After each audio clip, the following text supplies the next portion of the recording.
Where is. Hold no punches! I'm real revolutionary right now. Support this man, Black Media. He makes sure that our stories are told. Thank you for being the voice of Black America, Roland. Stay black. I love y'all. All momentum we have now, we have to keep this going. The video looks phenomenal. See, this difference between Black Star Network and Black-owned media and something like CNN. You can't be Black-owned media and be scared. It's time to be smart. Bring your eyeballs home. You dig?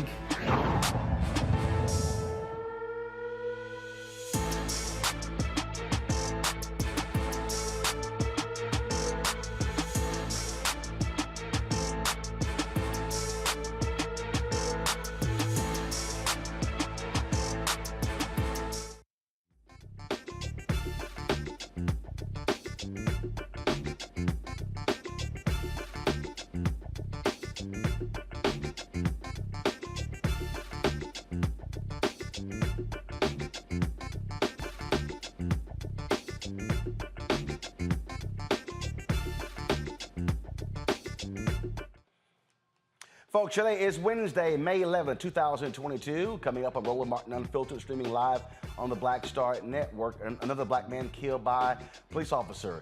This time in Houston, when an officer with a history of excessive force shoots a black man as he flees. We'll talk to the family and their attorney, Ben Crump, who is demanding the body cam footage be released.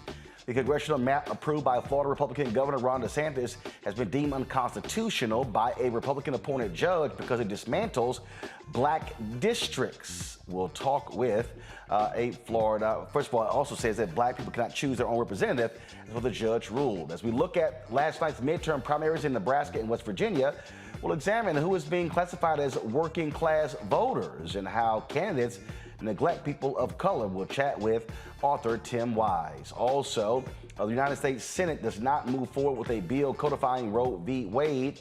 Yes, Senator Joe Manchin did not vote with the Democrats. In the case of a black Texas woman sentenced to 5 years in prison for illegal voting is getting reviewed. Her attorney will give us an update. Also, I was in Miami at the F1 Miami Grand Prix over the weekend with the first black driver in the Indianapolis 500. Willy T. Ribbs will join us tonight to talk about the work that he is doing in F1. Plus, in our Tech Talk segment, an app is used to keep tabs on your kids, keeping truancy down. Y'all don't want to miss that. It's time to bring the funk on Roland Martin Unfiltered on the Black Star Network. Let's go.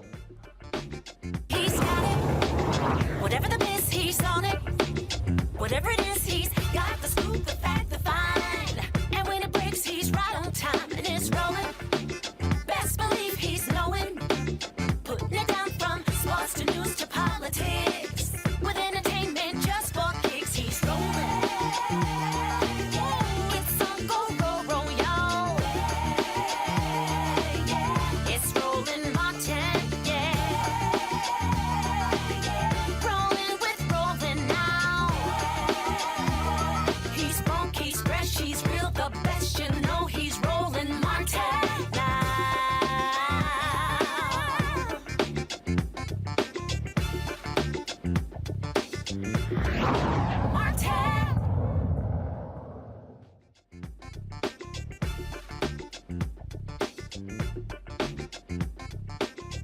A Houston family wants answers after their loved one was shot and killed by a Houston police officer last month. Officers attempted to execute an arrest warrant on April 27th after a brief car chase involving Jalen Randall. He was a passenger. Officer Shane Prevett shot Jalen as he ran away. Officer Prevett has a history of excessive force. And in 2019, charges were dropped against Officer Prevett after being indicted for allegedly kneeing a drug suspect during a 2017 arrest. Joining me now is Ben Crump, civil rights attorney, the family attorney, plus Warren Randall, Jalen's father, Tiffany Rachel, Jalen's mother, Tony Rachel, Jalen's stepfather, Jalen Randall, Jalen's daughter, Shavandra Stagg, and of course, Jalen's mother. Glad to have all of you here. And so let me just first of all start with what actually happened here. Set up for us what took place. Why were the cops pursuing this car that Jalen was in, and how did he end up being shot? Roland, do you want me to go? Sure, go ahead. Okay. Thank you so much for having us, Roland. And this is heartbreaking for his family. Almost 2 weeks ago, in broad daylight, Roland, the police allegedly executing a warrant against Jalen Randall, this 29-year-old African-American father. They chase him, and inexplicably, Roland, because he has no weapon that they can see or anything like that, but they shoot him in the back of his neck, killing him. And then there are witnesses that say after they shot him and he was on the ground, one of the police officers came and put their knee in the top of his back while he's bleeding to death. And regrettably, they continue to try to justify yet again another black man being shot in the back. And what we tell them all the time, Roland, they don't need to say no more, just release the video, because there's no reason the police should ever shoot a black man in the back running away from them. We've talked about it, Roland. Why is it when a black man's running away from a police officer, a white police officer, that he's the most dangerous man in the world, where he's going to shoot him, even though he's not posing a threat? And so that's what we're dealing with in your home area of Houston, Texas, and the fact that they haven't released the video, and we know that this officer was charged for aggravated battery on an African-American previously, but yet he was still allowed to remain on the force. So, okay, so they were pursuing Jalen, again, were they pursuing him or the driver? Because Jalen was a passenger in the car, and they were, what kind of warrant were they trying to execute? They were pursuing him, as we understand it. And it was a warrant. They said him and his girlfriend had got an argument. So it was a warrant dealing with domestic abuse? Is that what it was?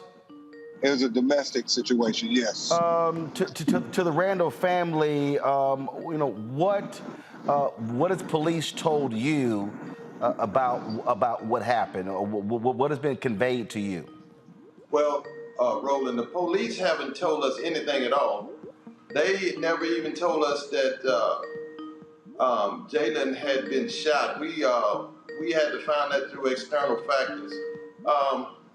We had to find and track down which hospital he was actually taken to. So they haven't reached out. They haven't even spoke with us at all.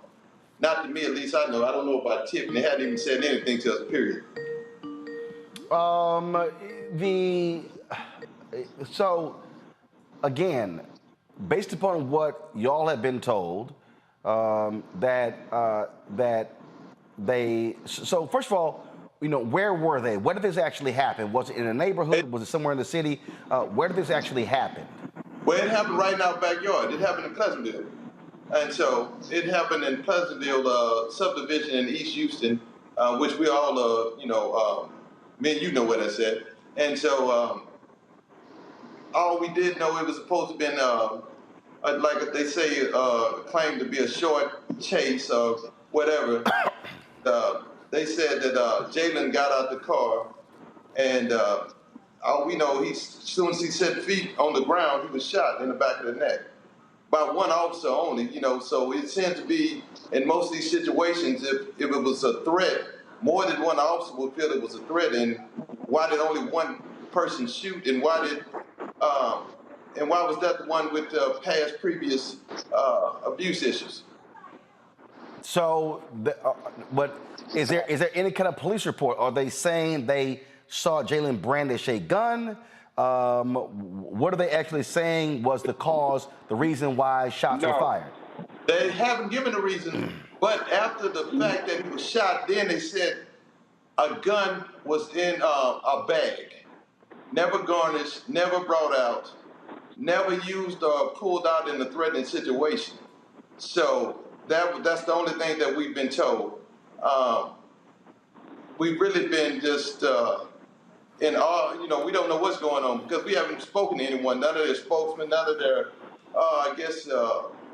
people they have in charge for us, just, explaining the situation. No one has reached out to any of us. Ben, you are pushing for the body cam footage to be released. What has been the response from HPD, from the city of Houston, from the district attorney's office? You know, it's nothing. Today, Roland, we released the findings of our independent autopsy to prove scientifically what we long suspected, since HPD didn't tell the family anything, but obviously they saw the body and what appeared to be from the neck. But Dr. Adami gave us his autopsy finding and said, no, it was absolute from the back to the front. So he was clearly running away from them. That was what we proved, and that hopefully will put greater pressure on Houston Police Department to release the video. They said they're going to release it in a month or so. And this is just mystifying to us, Roland. If you got a video, all the police officers got body camera, why does it take so long to do an investigation and release the video so you can build trust with the community by being transparent? We all know he's been shot in the back. Why are you going to delay it? But that's what they continue to do over and over again. The only thing I can think of, Roland Martin, and, you know, Attorney Monique Presley and I, we talk about it all the time. They're trying to get their story together to justify the unjustifiable actions of this police officer, because there is nothing they can say to tell us we didn't see what we saw when they released that video and shows Tiffany and Mr. Randall's son being shot from behind. Nothing they can say. And George Floyd 2-year mark is May 25th. We want that video released before May 25th. Final comment from the Randall family. Tiffany? Did you find the comments yet? Well, the final thing we want, Roland, is justice, transparency, and we want to bring light to situations that are occurring in this country. Like I said earlier in the speech that we had, you know, you have all these money being allocated to the war in Ukraine and the border situation. We fight every day to live good, healthy lives in our own community, and we don't seem to be able to get any help, any understanding. They keep putting people within our community that know nothing about our community, which causes some type of and distrust, I guess, that they have with us. But we need better policing. We need policemen. We need more of our own policemen to represent us in the community. We just want to bring the light and have justice for Jalen. That's what we want, Roland. All right. Let me thank all of you, Attorney Ben Crump as well. Thanks a lot for joining us. Thank you. Thank you, Roland Martin. I want to bring in my panel up for today, and Scott Bolden, a former chair of National Bar Association Political Action Committee attorney here in D.C., Tanya Washington Hicks, professor, Georgia State University College of Law, Monique Presley, legal analyst, crisis manager. Glad to have the three of you.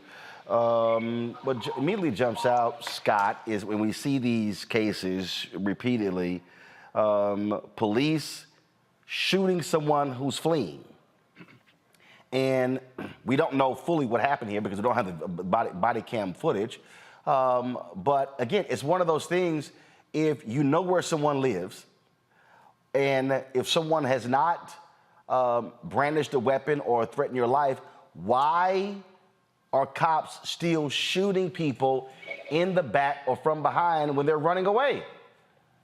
Because they don't care. That's why.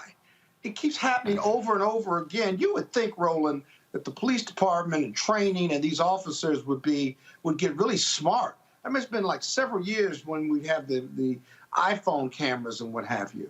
And you can see where the lawsuits, the criminal prosecutions have had zero impact on these cases.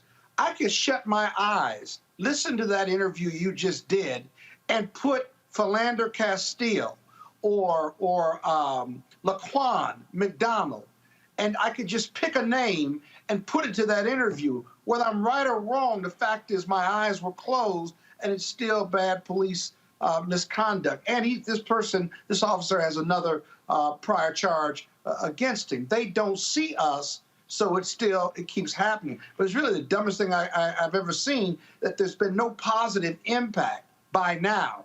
And the camera and the footage, as Ben said, is to get their story together, but they'll tell you these like race neutral and administrative neutral reasons why the footage isn't available. Well, it's got to be reviewed. We've got to make sure the technology was working the right way. And then it's got to go through several channels of review and what have you by higher ups and what have you. And it's all nonsense. There's nothing more powerful as a piece of evidence for or against a defendant or the police than the actual video footage. All we have to do is look at it and we can reach our own determination.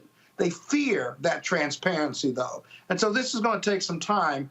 But I hope one day that you never have to report on another young black kid or male or female being shot by the police. One day that's going to happen. And I hope it happens sooner than later, because the killing fields of America are littered with black men and black women at the hands of a police force.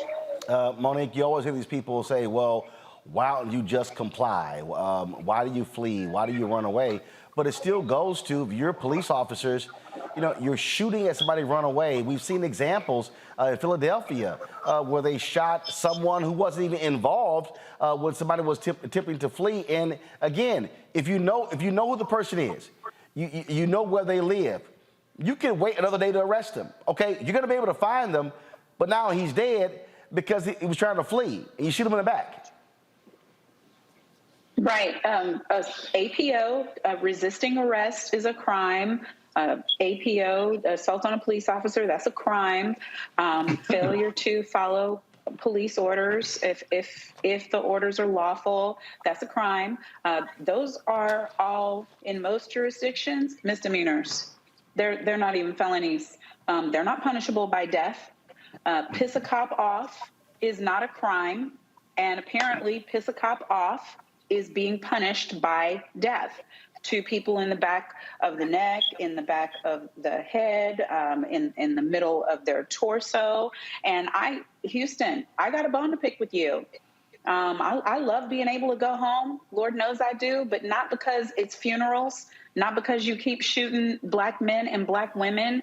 HISD and Baytown ISD, Baytown Police Department, Houston Police Department, and Lamarck Police Department, the Joshua Feast case, that's another shot in the back without being armed.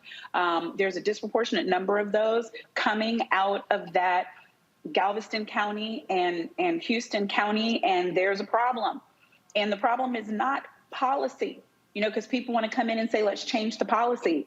I'm people who want to come in and say, let's change the policy. But it is anti-policy to shoot a fleeing felon in the back already. They are offering justifications for it. If it is a threat to the community, if it's armed and dangerous, there are already justifications on the book, but they don't have those.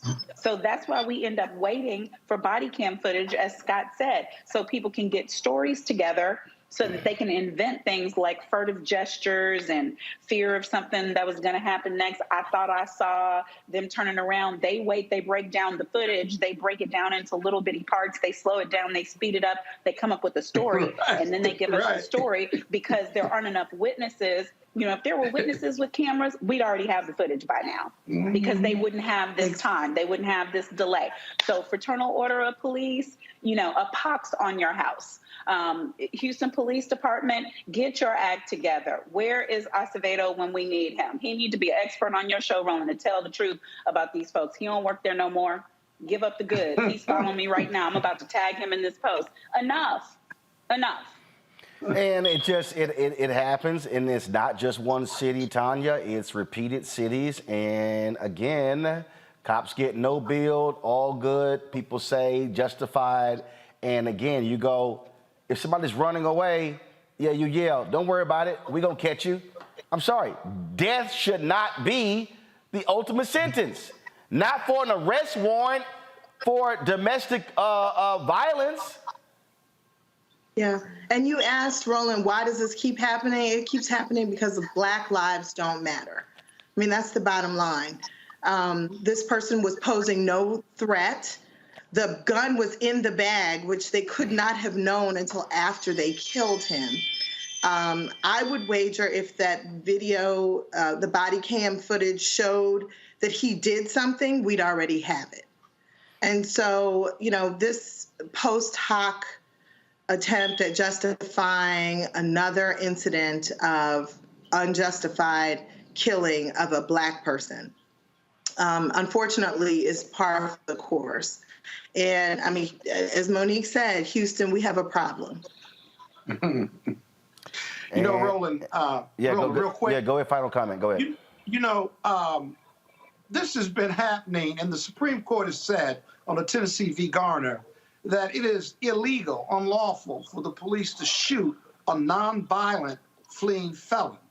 The case in Tennessee v. Garner happened in Memphis where they were chasing a young Black guy in the dark. He hit a wall, climbed the wall, and while he was climbing the wall to get into another neighborhood, running from the police, who really hadn't done anything. I can't recall what the exact facts were, but he was unarmed, and they shot him in the back. So since 84, 85, the Supreme Court has said it is illegal to do this. Then why in 2022 are you still having to report on these types of cases? It makes no sense. That ought to be a fundamental piece to every police department in the country. You cannot shoot a nonviolent fleeing felon in the course of your duty while you've got a gun, a badge, and a flag. And yet in 2022, they're still doing it. It's utter nonsense. It's deadly nonsense. It really is. Everybody listening, look up this case, Tennessee v. Garner. We see it being violated regularly in 2022. Well, it'll be nice if DAs would actually enforce that law. All right, folks, hold tight for a second. When we come back, all the folks are talking about Ohio and West Virginia, Pennsylvania, Michigan, working class voters. Aren't they really talking about white folks? But why is it that when media, politicians keep using working class voters, why don't they just specify who they're talking about? We'll talk with anti-racist Tim Wise next on Roland Martin Unfiltered on the Black Star Network. Next on A Balanced Life with me, Dr. Jackie. Summertime when the living is easy, or is it? Summer vacations, class reunions, kids in summer camp, all fun, but stressful. You need to get into a summer mindset and have a plan. Oh yes, our panel gives us their favorite summer planning hacks. On A Balanced Life with Dr. Jackie here at Black Star Network. Why is it so hard to see Panther? What deal? Wow. I mean, if you go to Amazon, I think I tried. So I have a collection of That's a hard movie. They charge you $300 on Amazon. I was like, I'm not about to pay no $400 for a VHS copy. Yeah. What's the deal? Man, it is interesting, Roland. It is the movie they don't want you to see. Power to the people. It's funny, I made New Jack City. You can get it anywhere. Posse, you can see it anywhere. But a movie that says that it is not an accident that we medicated the Black communities right around the time when they were getting militant, when you had the Panthers starting to organize, the people starting to vote and march on Washington. We let these communities get medicated. In fact, that comes up in The Godfather, you know, where they say, as long as it stays in the Black communities. So we asked the question, they tried to ask us questions. I asked them, the reporters when we did, I said, listen, why is it a 13-year-old boy in the hood can find a way to buy a gun, some liquor, or a church, or some crack, and yet you can't find them to arrest those people? You can't arrest that dealer. Why is that?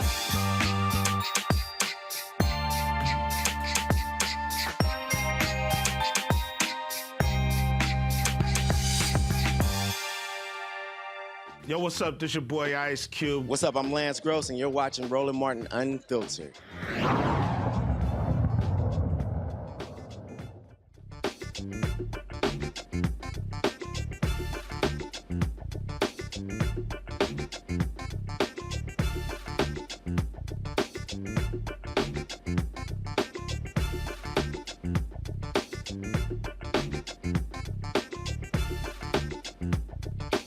All right, folks, we number of primaries took place last night. Nebraska, West Virginia, choosing Democratic and Republican candidates. In Nebraska, the guy who Donald Trump wanted, he lost. You also had West Virginia, where you had a person running for Congress there who believed the January 6th and the whole big lie. Well, he won as well. So that's what we expect. Okay, the Republican Party is all about Donald Trump. But what's interesting is when you see all of these different stories that are being done, it's oh my goodness, what are Democrats going to do about the working class voter? Why are these working class voters, why are they not supporting Democrats? But the working class is. Oh, I'm sorry, but when you say white, well, then that changes the whole conversation. This has been going on for a number of years, and part of it is because the media doesn't even want to actually identify white voters. It's as if they just don't have, it's not possible. Author Tim Wise was tweeting about this, and I saw it. He often has talked about this. Of course, he has his book, Dispatches from the Race War, among other books that he has authored. Glad to have him back on the show. So, Tim, this is the thing. It is as if media just cannot say white people. They just can't say it. I mean, excellent as saying black voters and Latino voters and Asian voters. They cannot just say, when they're talking about, when you hear candidates say the working class, they ain't talking about black and brown people. Right. And it's not just the media. I mean, politicians, including Democratic Party politicians and consultants, have a long history of doing this too, and not just sort of mainstream corporatist Democrats, but Bernie Sanders often conflated the working class with white folks. When he would speak of the working class, and when a lot of folks do, they have this 1930s New Deal labor union imagery of guys on the factory floor or, up 100 stories on the girders building the buildings in New York. The majority of the working class today in 2022 are black and brown, disproportionately women. They are not factory workers. It doesn't look like 50 and 60 years ago. So it's very important for us to specify what we mean. The reason, it's not just an academic point, right?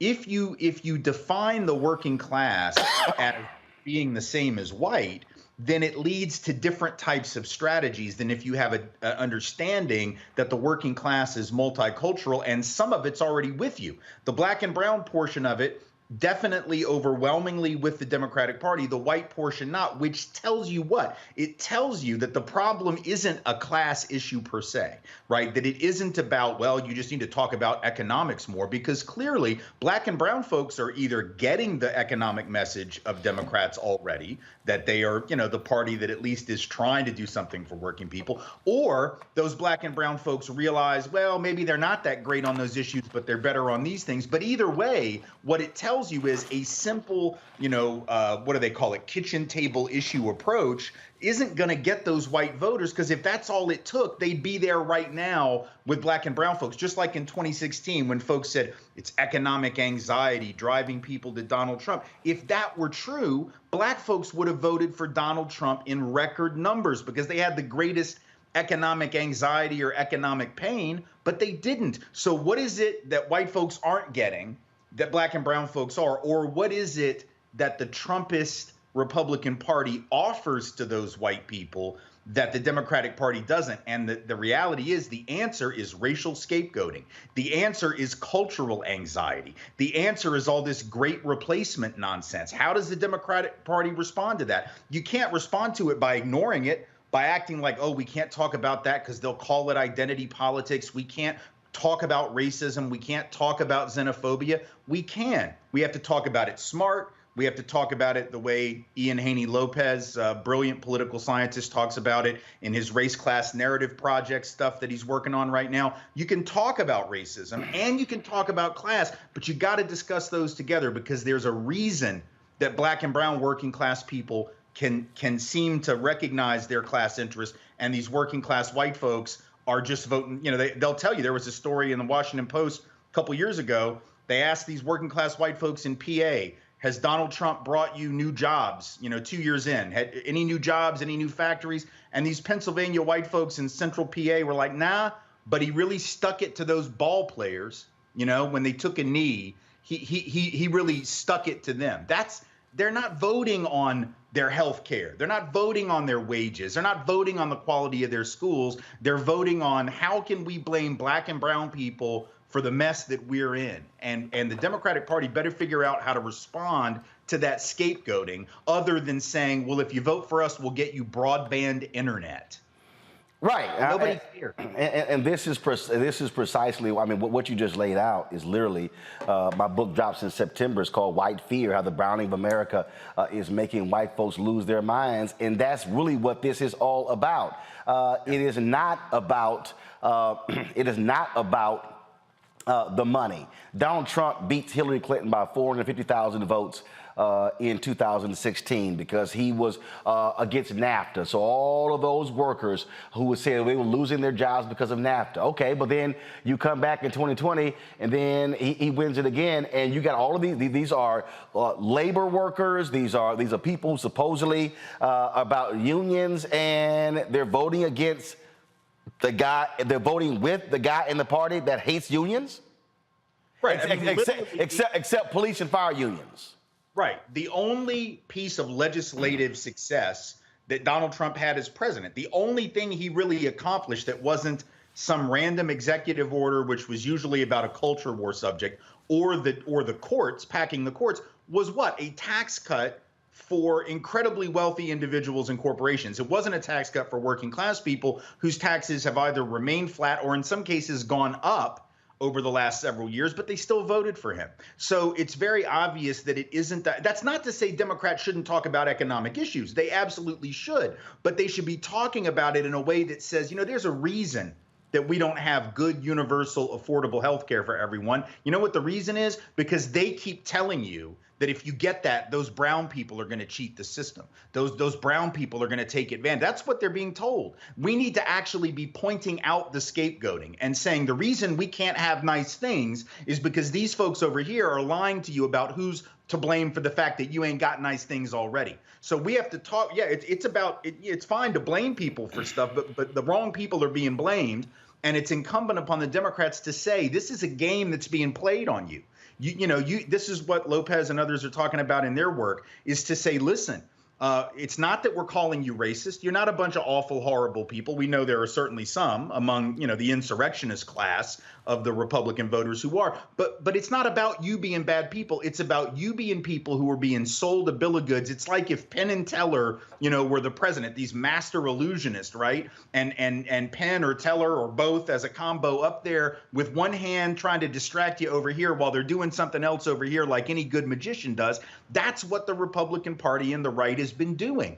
And 30 years ago, when I started doing this work in Louisiana against David Duke, we said at the time, Duke lost those elections, lifelong white supremacist, former Klan leader, but he got 6 out of 10 white people to vote for him in the Senate race in 1990. And we said at the time, y'all think this is just Louisiana, y'all think this is a Southern thing, and but my boss at the time, a guy by the name of Lance Hill, said, David Duke politics is like cocaine. It is, first off, it's white, but it's also easily concealable and transportable across state lines. And 30 years later, the politics of racial scapegoating that David Duke was working on at that time didn't quite work yet, but it worked with 6 out of 10 white folks. And now it is what MAGA Trumpist Republicanism is. It's about saying you're in pain, you're struggling, you're afraid, and these are the sources of your anxiety, of your problems, of your fears. We can just control those people, your life will be better.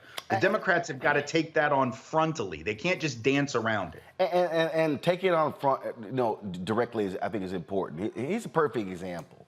I remember when in the last election, Senator Bernie Sanders kept talking about the working class, and he kept talking about identity politics. And I sent one of his people a text message saying, I said, if Bernie Sanders talks about this one more time, I'm going to bust his ass publicly. And so one of his guys was like, he sets a meeting up with me and Senator Sanders. So I meet him in his office. I tell him point blank, I said, man, don't you understand that when you're talking about identity politics, you're frankly speaking the language of the right? And I said, and I'm telling you, I said, that's what they were saying about John Lewis and the SNCC workers and black people. When you're fighting for civil rights Identity politics. I said, so you better be damn careful. I told him point blank. And I said, Senator Sanders, you need to be going talking to white people about identity politics. I said the same thing to Senator Elizabeth Warren. And I'm like, y'all gonna talk about it to white people. And so, but here's another example. So President Joe Biden and his team dropped this video today when he met with Chris Smalls and the Amazon workers out of New York. So watch this.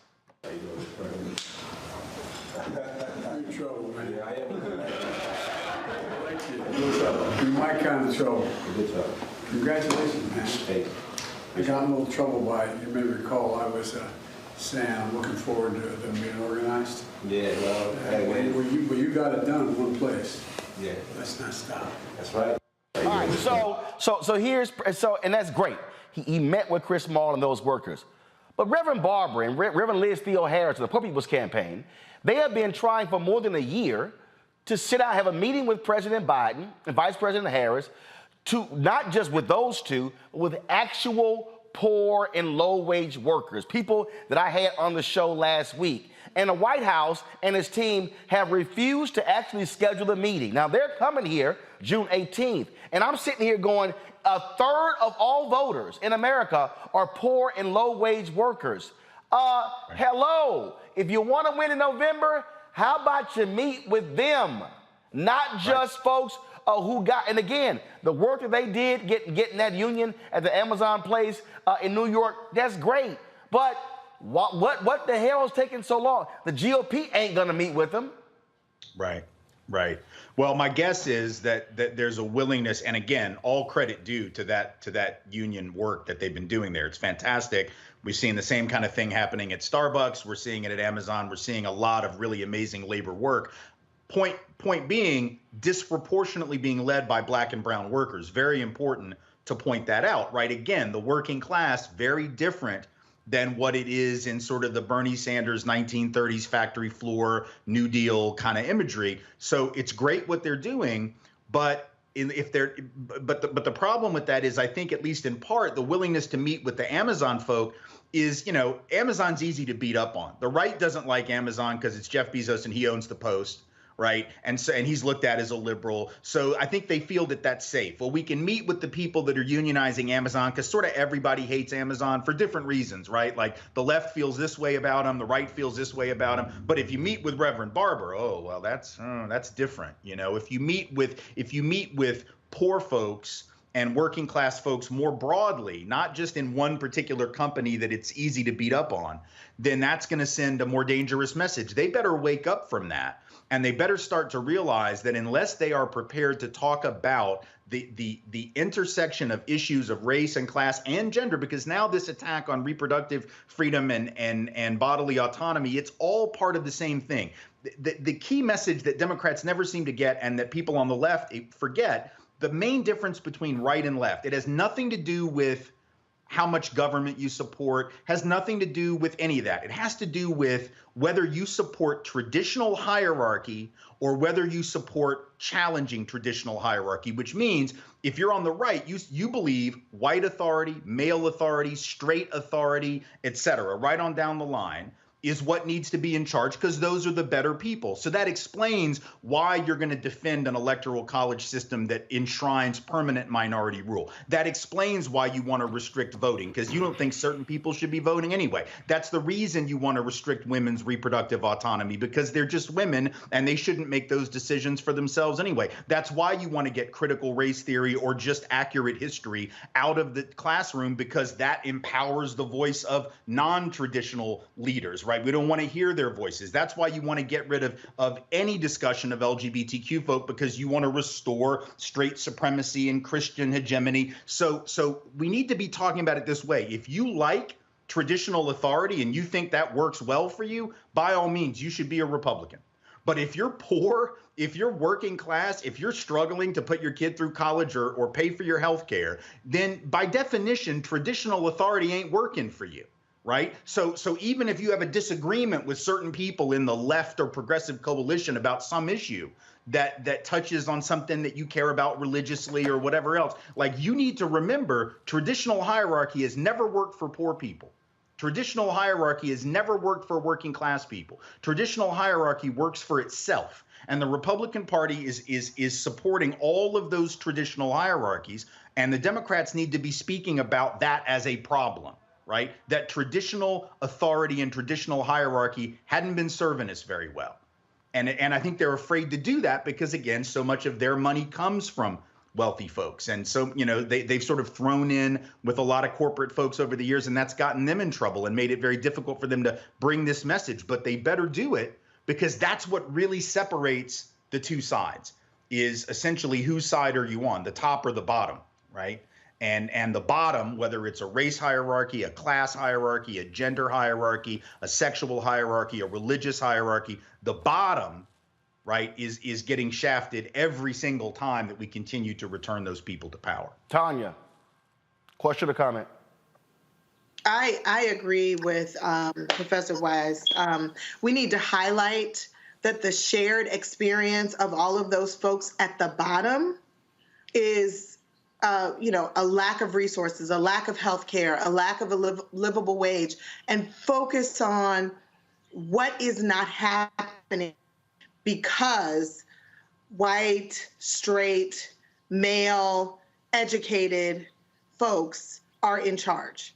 Part of the reason that they don't refer to Black people when they're referring to the working class is because they don't want to refer to Black and brown folks as working. Exactly. Right? That challenges this whole idea that we're just sucking off of the system. And, right. I agree that the Democrats need to have a better strategy. We can't just say we're not them.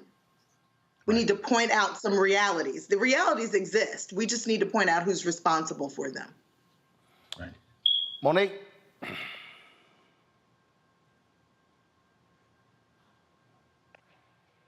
No, I mean, I appreciate everything that you do, Tim. Thank you so much. Thank you. I really do believe that there's a way, though, for us to accentuate the things that the administration is doing while doing the course correction on others. So, for instance, I know that high-speed internet connection is a big deal. And it may be a hard sell for people to understand that some people can get on 1 million Zoom meetings easily. Some can't. Some students are able to do their homework at home. Some have to do it in a parking lot outside of Starbucks because they have the Chromebook the school gave them, but no Wi-Fi. And these gaps are poverty gaps. They are race gaps. And so I am thankful that that's part of a bipartisan infrastructure plan. And I just wonder whether the issue isn't that the Biden administration does not care about the right things and isn't trying to do the right things as much as it is people don't know the things that they're doing. No, I actually don't think that's what I was asking Tim. No, actually, but it's my show and I'm gonna respond. Okay. I'm gonna jump in. I'm gonna jump in here, and then Tim is gonna respond as well. Here's, to me, is a fundamental problem. Okay, it's not that folks don't care. You gotta tell white people directly, hey, we got you this and they didn't. That's part of the deal. So what Tim is laying out here is that you have Republicans who are gonna claim they did all these great things, they don't care about you, we're the party of the working class, we believe in populism, and then what Biden does, he makes an announcement, but what he's not doing is going directly to those white voters in the rural places. In the last election, Tim, Tom Tillis was sitting here polling around 16-18% among African Americans. How? This man was the architect of voter suppression, voter ID in North Carolina. You know why? Because Dems were not actually talking to rural Black people. Part of the thing is when I see Democrats having these conversations about broadband in rural America, they're talking to suburban America. You gotta go where the broke white people are. Well, that's part of it. But let me also say this. Look, I know consultants don't like to hear this, and a lot of people in the party don't like to hear this.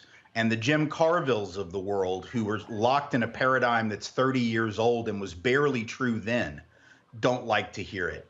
But the idea that in the 21st century, voters are making decisions on bread and butter pocketbook issues, principally when they are white. Now, black and brown folk, I think, are, and I think the truly broke, hardcore, hard scrabble, quote unquote, working class do. But, you know, let's be clear. The white folks that are the biggest problem are sort of that upper working, lower middle, sort of anxious middle. These are not the January 6th insurrectionists were not a bunch of rural working class people. They were white folks with incomes at or above the median, often 10, 20,000 above the median in this country. They were disproportionate. The one thing that linked them was coming from communities where there had been an uptick in the number of brown people or black people. That was the number one determiner of whether a geographic locale sent insurrectionists to the Capitol. It wasn't their economic position. It wasn't if they had internet or not. It wasn't if they had good health care. It wasn't if their wages had gone down. It wasn't gas prices. It wasn't any of that. It was, are there more brown people here than there were in 2012? And if the answer was yes by a significant number, that is what predicted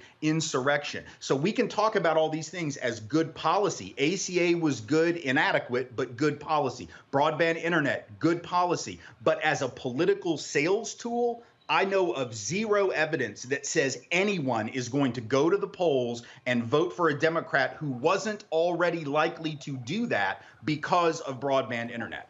I don't know of any evidence. If there is research that says this moves the needle, then it needs to be presented, because I've looked for it. I can't find it. Partisanship is overwhelmingly negative right now, which means we have got to talk about really big issues, and we've got to enter into that culture war. You can't skip around the culture war. You have to point out that the culture war is a distraction. You have to call it what it is. It is a scapegoating tactic used by magicians to keep you from realizing what they're actually doing.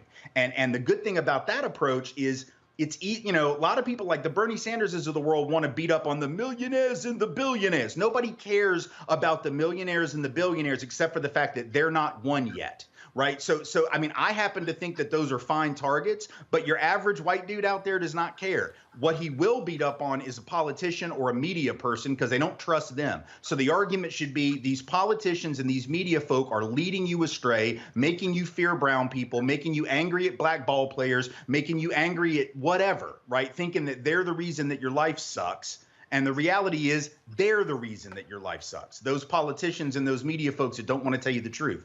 Anybody can be steered to that a lot easier than they can be like, you know, I mean, I don't happen to like Elon Musk, but most people, for whatever reason, think he's a genius because he wants to colonize Mars and buy everything. Like, so you can beat up on Musk. I think that's fun, but it's not going to work the way it would if we would talk about politicians scapegoating, politicians distracting us, right, as opposed to sort of an old school class politics, which just says it's about, you know, like the elite versus everyone else. That's an important message, but I just don't think that works right now. And I don't think this look at all we've done for you thing works right now, because folks are in a mode where they are going to focus on this sense of loss. The research on this says that people are far more likely to mobilize politically to defend against loss than they are to gain something. So if the Democrats say, if you vote for us, you'll get X, Y, or Z, but the other side says, if you don't vote for us, they'll take X, Y, and Z from you, Republicans win every time. The idea that you can get them to mobilize because they'll get this job or this wage or Green New Deal or whatever doesn't work. No evidence says it works. People mobilize to defend against the thing they already have. And that's what they're being told is being taken by immigrants, taken by affirmative action, taken by people, you know, using up taxpayer dollars, taken by the LGBTQ folks who are trying to recruit their kids. That is the threat mechanism and the threat mobilization that the Democrats have not figured out how to respond to. And so it's about the Democrats saying, no, you're right. You're in real danger. Right? People are, in fact, trying to hurt you, but it's not them. Right? The people that are trying to hurt you are these other folks over here, and they're doing it while distracting you with all these shiny baubles that, you know, get your attention. Scott? Yeah, you know, this is a lot to unpack, Professor. I don't disagree with anything you've said. I would offer a friendly amendment that really has no resolution, and that is this. How do you get, if the Democrats do everything that you say they should be doing, messaging or otherwise, there's a big gap there in whether you can convince white folks who are Trumpsters to believe the Democrats. and to believe that it's worth trusting them when they are the party of black and brown and gay folks. I think it comes down to race, period. And I know you say it a lot of different ways, but fundamentally it may be cultural, but it's rooted in race and white people not wanting to be affiliated. And I think you said this in regard to the Democratic Party and what they represent. I use for an example the ACA, right? Obamacare, if you will. It helped insure 50 million people, majority of them poor and white, I would argue. And yet they would say they would never vote for Obama, but it gave them health care. And so Democrats went to them and said, this is the health care that you're receiving right now from Obama. And those 10 poor states that are in the South that get more federal aid than ever, they're still voting for Republicans who are against entitlements. They voted against Barack Obama, even though he gave them health care, and the messaging was clear to them that this came from Obamacare. No, they rejected Obamacare and said, but I want American Health Care Act. No, they didn't. I think race plays a powerful piece in this, and convincing white people to come back to the Democratic Party or to do away with or walk away from the Republican Party, it's less academic than that. How do you get through to them to convince them to say yes, as opposed to fixing the messaging that probably won't work because Republicans are so much better at it? But Scott, here's one thing. But here's one thing though they didn't do. What you just described, they actually didn't do. They literally did not. They literally did not go to the brokest, whitest parts of the country and say, "Hey, Affordable Care Act. Oh, you don't like Obamacare? It's the same thing. Oh, by the way, I passed it for you. Do you know why, Mississippi?" I think they did. No, they didn't, Scott. You don't think they did Scott, they didn't. Scott, I was sitting in the White House. I told Obama directly, why do you keep going to Virginia and Ohio and the suburbs talking about the Affordable Care Act? Go to the reddest, whitest, brokest, sickest parts of Alabama, Mississippi, Louisiana, Arkansas, and take them on. Well, you know, they were like coming up with whatever the hell. And so what they did was, you gotta go to somebody and say, guess what? Your senator voted against your issues when it comes to heart disease, your issues when it comes to opioids, your issues. They don't do that. What they do is they simply go through this deal of like, hey, we're the better ones, not them. If you're gonna be in a fight, be in the fight. Swing. Let me tell you what they should have done. Tim, go ahead. Let me tell you what they should have done from the start. One of the reasons that they probably didn't try that in certain states, particularly in some of those southern states, is that, as we know, and I live in Tennessee, so this happened here, the legislature in a lot of our states undercut ACA because the Supreme Court said they could when the Supreme Court did not require the expansion of Medicaid. Right. It allowed states like mine to not expand it because they were trying to kick the legs out from under ACA anyway, right? And they did. They limited how much it could benefit people in a lot of states. And so a lot of the people in those red states didn't reap the benefits the way they did in Connecticut and California and other places. So what they should have done, I think first thing Biden should have done, and or anybody should do now, is say, listen, those of y'all that are in those states where your Republican legislatures undermined your health care, we're going to make sure that we're going to expand coverage for you right now. We're going to push through huge subsidies specifically directed at you, at your states, because your Republican lawmakers undermined your ability to benefit from this thing. It's not we tried. You know, this is what here's what we passed, here's what we supported, and it was y'all's state. And the reason that's important is not only might that get some people to recognize who benefits them and who doesn't, but it also raises the question at the state level where Democrats are playing from so far behind. You got all these legislatures that are super majority Republicans because people think that their interests are being served. They need to be reminded the reason that their health care sucks, if it sucks here in Tennessee, is because of what the GOP did. Boom. Not what Obama did. They tried. But the GOP made it impossible for that bill to benefit you the way it was intended. That should have been the message. And I haven't heard that message from anyone in this. Tim, the evidence of what you just said is what happened in North Carolina. All of these white people were initially against Moral Mondays and against what the NAACP and Barber was doing. And all of a sudden, those white folks said, damn it, our rural hospitals are closing. And Reverend William Barber told me there was a parade in North Carolina and a white guy draped in the Confederate flag walked up to him with tears in his eyes and said, you and I don't agree on much. He said, but thank you for fighting for our hospitals. And so in North Carolina, the reason they have been able, why Democrats have a majority on the state Supreme Court, which overturned many different things. Why does a Democratic governor? Why? Because what they did was they talked about the very issues of broke white people and said, those are the people who are screwing you. And they explained to them how they were getting screwed. And that's why when I spoke to the North Carolina NAACP, I ran into these white women who were the founders of an NAACP chapter in the mountains of North Carolina. And they said, ain't nothing but broke white people around us. And we run the NAACP chapter because they hit the issues. All I'm simply saying is, and the thing is this here, Scott, you ain't gonna flip the MAGA people. That's not the point. The point is you go after the people who ain't voting. The largest group of people to win are the people that Reverend Barber and the Poor People's Campaign are targeting. And all I'm saying is that's a lot of white working class people. That's who they've been mobilizing in West Virginia.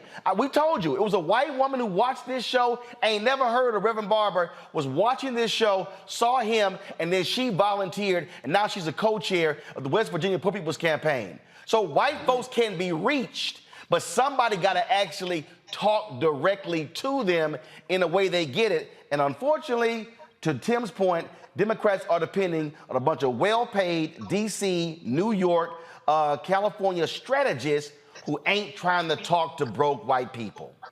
Right. Or acknowledge any of the race stuff at all. And that's a long-standing thing, by the way. I mean, even when we did the work against Duke, we had high-paid consultants. Mark Penn was one of them, and he's still doing his thing. Where he was telling us at the time that we shouldn't talk about David Duke being a racist because, we got to have racists vote against him too, where he's going to win. They were saying we shouldn't talk about him being a Nazi, shouldn't talk about him being an overt white supremacist. We should just talk about the fact that he didn't pay his taxes or something, or that he dodged the draft in Vietnam or something, or, whatever, like anything but race. This aversion to discussing how racism is used as a weapon is a white, upper middle class and affluent consultant disease that has never served progressives very well. And because that kind of skittishness, that unwillingness to say, this is what they're doing to you. Even we've talked about this before, Roland, that back in 2016, the biggest mistake Hillary Clinton made rhetorically when she said the thing about deplorables, the mistake there wasn't that there aren't some people like that. We saw them on January 6th, right? But the far better message, think about what happened if she had said, you know what? I don't think you're deplorable, but that guy does, because he thinks all he's got to do is talk about Mexican rapists and drug dealers and you'll roll over for him. He thinks you're a racist. He thinks you're a bigot. He thinks you're such a bigot that all he's got to do is like wave this flag about black people and brown people and quote unquote shithole countries or whatever, right? All he's got to do is talk about those folks and you'll buy it. And I believe in you. I trust in you. I think you're smarter than that. That would have been a far different message, right? Because that wouldn't have been beating up the voters. That would have been saying, you see that dude? You see what he's doing? You see what he's trying to do to you? You're smarter than that. And then some of those voters would have still fallen for it, but some of them would have been, oh yeah, look at what that jackass is trying to do. He's trying to con me. He's just like the rest of them, right? So this is the difference between sort of mainstream consultancy and mainstream party folk and like understanding the way that race is weaponized and has been weaponized and what it's going to take to de-weaponize it in this country. And I'm telling you, we got 1 million people that have died from COVID. A lot of white folks have buried their grandparents and their older parents because early on when the numbers showed it was black and brown folk doing the dying, a lot of white folks took this not seriously. We know that from the data now. We know that from several academic studies that white folks got nonchalant because, oh, it's just those black folk over there doing the dying, and then wait around 8 months and it was us, right? So there's a lot of ways that we can start to talk to white folks about how their indifference to black and brown suffering ends up coming back to hurt them. Yep. And listening to the siren song of this culture war stuff comes back to hurt them. But I just don't hear any of that at the national level from the party or from mainstream politicians. I hear it from folks like Reverend Barber and Ian Haney Lopez and others that are doing that work on the ground. but I just don't hear it from the top. And that's what it's going to take in the midterms and in a couple of years in 24. Well, we'll see if they actually do any of that. Can't say they didn't hear it, because we talk about it all the time. Tim Wise, certainly glad to have you on the show. All right, folks, got to go to a break. We come back.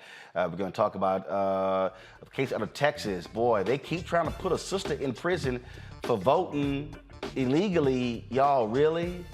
But she got some help today from Texas Court of Appeals. We'll explain the case of Crystal Mason next. You're watching Roland Martin Unfiltered on the Black Star Network. Download the app, Apple phone, Android phone, Apple TV, Android TV, Roku, Amazon Fire TV, Xbox, Samsung Smart TV. Also, join our Bring the Funk fan club, where every dollar you give goes to support this show. Of course, send a check or money order to P.O. Box 57196, Washington, D.C. 20037-0196. Cash App, $RM Unfiltered. PayPal is R Martin Unfiltered. Venmo is RM Unfiltered. Zelle is Roland at RolandSMartin.com. Roland at RolandMartinUnfiltered.com. We'll be right back. On the next Get Wealthy with me, Deborah Owens, America's Wealth Coach, you're going to learn about the silver tsunami, which means that 1 million people are turning 65 every day, and they're going to need some kind of care. You're going to meet two sisters whose situation with their own family led them to start a business in this industry, and now they're showing others. This is our passion, our mission, our purpose, our ministry. That's right here on Get Wealthy, only on Black Star Network. We're all impacted by the culture, whether we know it or not. From politics to music and entertainment, it's a huge part of our lives, and we're going to talk about it every day right here on The Culture with me, Faraji Muhammad, only on the Black Star Network. Next on A Balanced Life with me, Dr. Jackie, summertime when the living is easy, or is it? Summer vacations, class reunions, kids in summer camp, all fun, but stressful. You need to get into a summer mindset and have a plan. Oh yes, our panel gives us their favorite summer planning hacks. On A Balanced Life with Dr. Jackie here at Black Star Network. It's Kim Whitley. Yo, what's up? This your boy Ice Cube. Hey, yo, Peace World. What's going on? It's the Love King of R&B, Raheem Devon, and you're watching Roland Martin Unfiltered.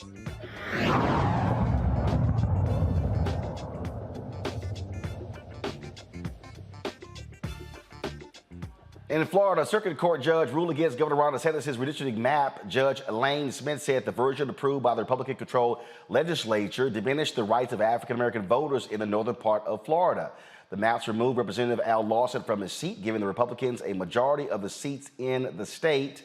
You see this happening where Republicans are using their power to be in charge of racial gerrymandering, limiting the impact of black voters. And so the courts threw that out. This voting issue also, we still see the same thing happening when it comes to voter suppression in states like Texas. Today, the Texas Court of Criminal Appeals ordered a lower court to review whether there was sufficient evidence to convict Crystal Mason, the black woman sentenced to 5 years in prison for illegal voting after filling out a provisional ballot while on parole 6 years ago. This win is crucial in our effort to have the conviction overturned. Her attorney, Kim Cole, joins us from Texas. And Kim, literally 6 years this has been going on. The amount of money Texas is spending to put this one sister in jail when her parole officer testified she wasn't aware. I mean, you look at the evidence, it's without a doubt she just didn't know. They are hell-bent to make Crystal Mason an example in Texas.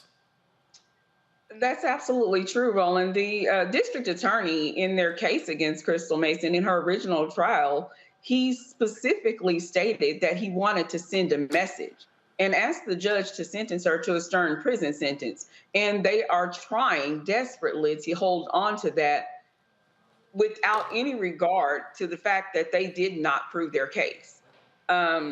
Here in Texas, the election code specifically states that a person commits the offense if the person votes in an election in which the person knows that they are not eligible.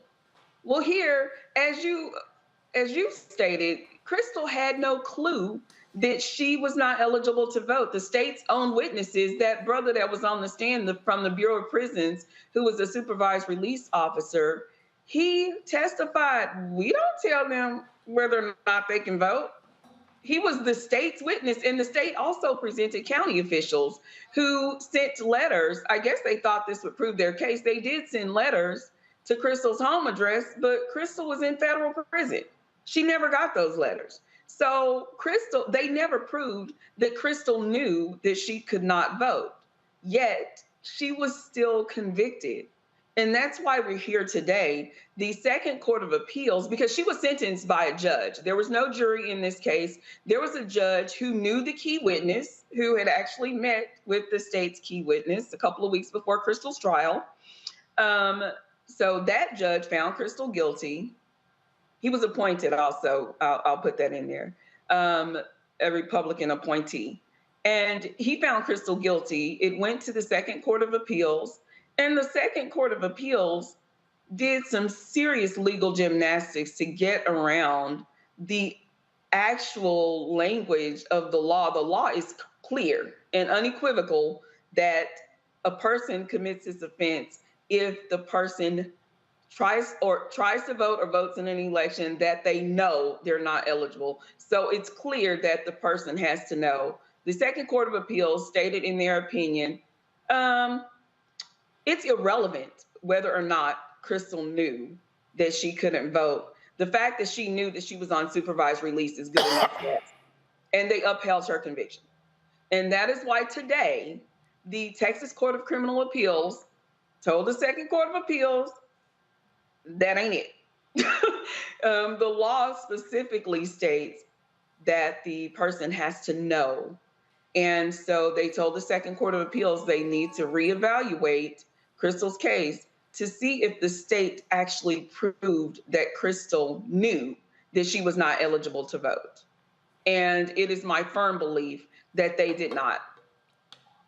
I mean, the thing that just, again, that is just so crazy is that, my God, this just, it's been going on and on and on. I mean, 6 years. I mean, and for folks who don't know, explain, when you say she was in prison, so she went back to federal prison because of the state conviction, correct? Or something like that? Yes, even before Crystal was convicted, right before the 2018 election, which is why I think all of this was orchestrated, right before the 2018 election, Crystal was sent to federal prison for violating the terms of her supervised release by getting a new criminal charge, which is this voting charge. So you see how circular that was. So they made sure to put her in prison before the 2018 election. She went in September 2018 and served a 10-month sentence. The judge in her federal case violated her supervised release, sentenced her to 10 months in prison, as well as an additional 3 years of supervised release. I just sit here and just look at this and go, man, talk about a complete waste of resources. Look, we certainly appreciate you joining us. Keep us abreast. Hopefully, Kim, man, hopefully this nightmare is going to end soon.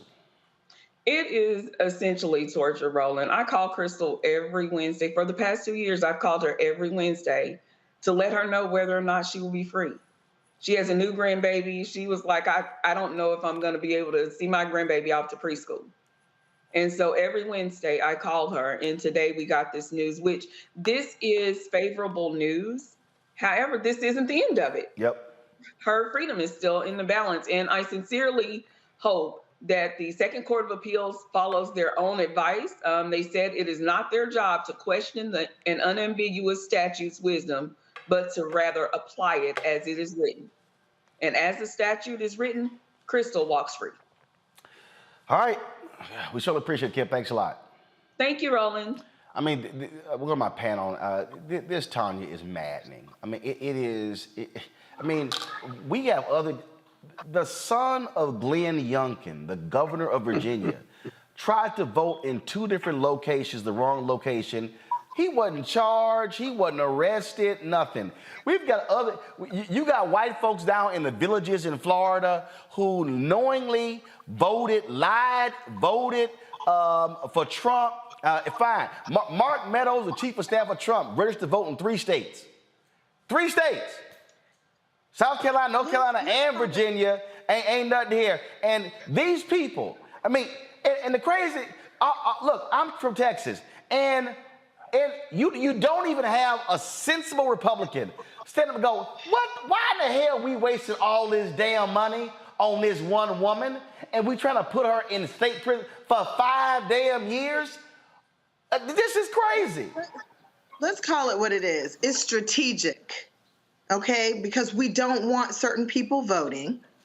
It's an intimidation tactic where people will question whether they are eligible to vote and not take the risk because they don't want to end up suffering the same ridiculous fate that this sister is suffering. I mean, she will be in my prayers tonight. This is not how democracy is supposed to work if we actually value voter participation as we say we do.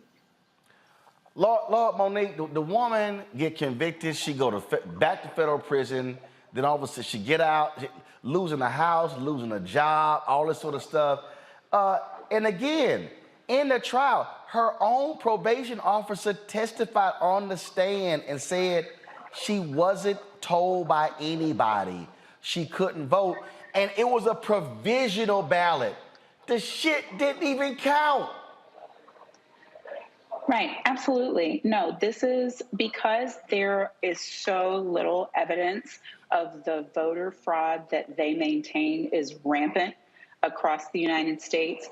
They make truly just an example, a scapegoat out of one poor woman, a tragic case, a travesty of justice, but they use it and as some sort of symbol of all of the people who are out there who are getting away with it. And it's horrible. It's hideous. It's crazy, Scott. It's crazy. Well, and again, it's like, oh, black folks, we're going to let y'all know how we feel. Well, that's probably true. And the 5-year sentence is extreme. I'm surprised the appeal wasn't about the over-sentencing of this case. Remember, this case didn't have to be. They could have fined her. They could have disorderly conduct, some type of violation, and gone on her way. They didn't have to violate her on probation if they had given her some type of warning or, like I say, a violation. But here's the problem with the defense in this case. As I read about this case, there was an affidavit she had to sign. She had to read before she could sign to get the ballot. And on that document said, you cannot vote if you have been convicted of a felon. And she signed that document and then went and voted. I'm not saying she deserved 5 years on it or anything because it was provisional ballot. What I'm saying is that this decision today sends it back to the Court of Appeals.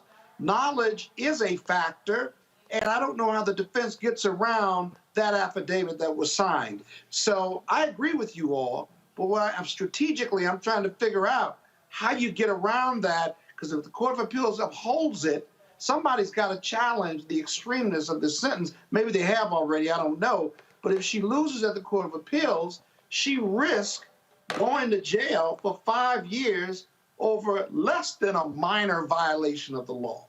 Scott, we need to keep looking at this case. This is very simple.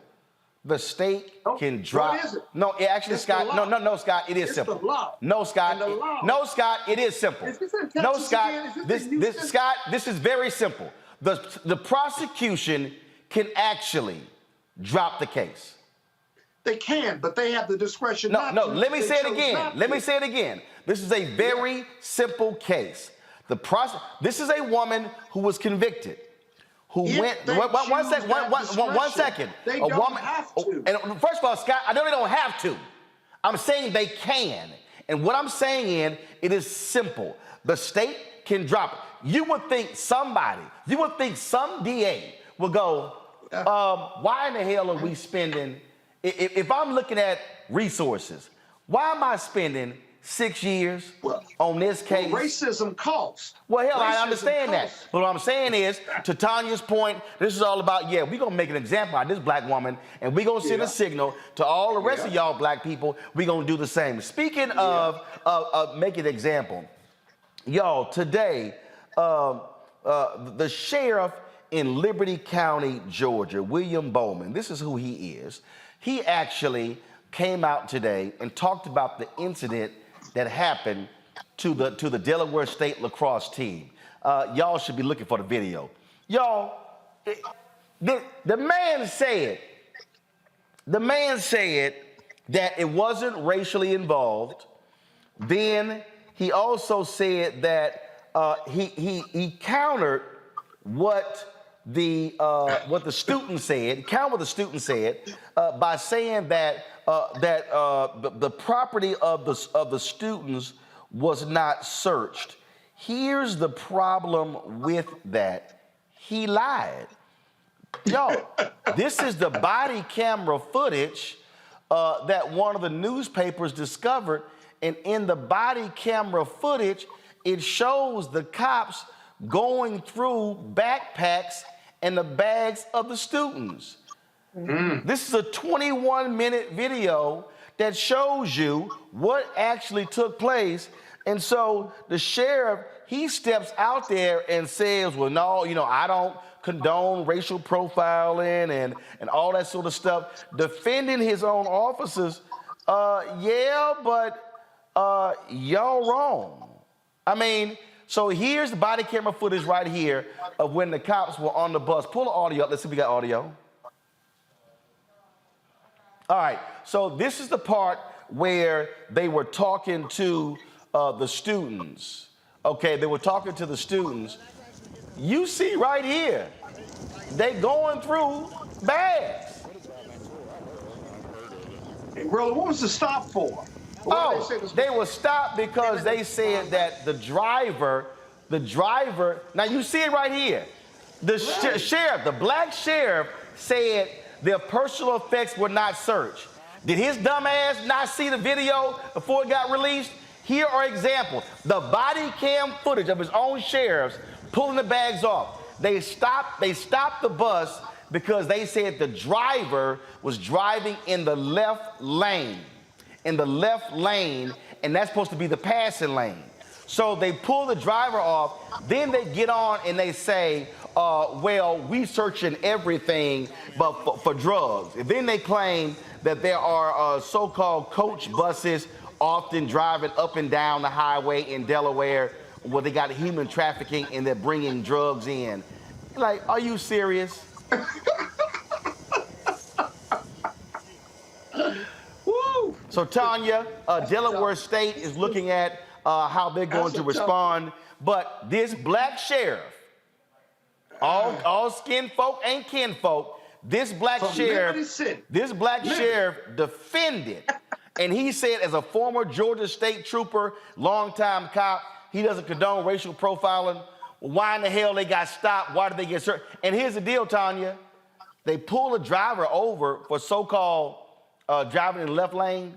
He never got a ticket.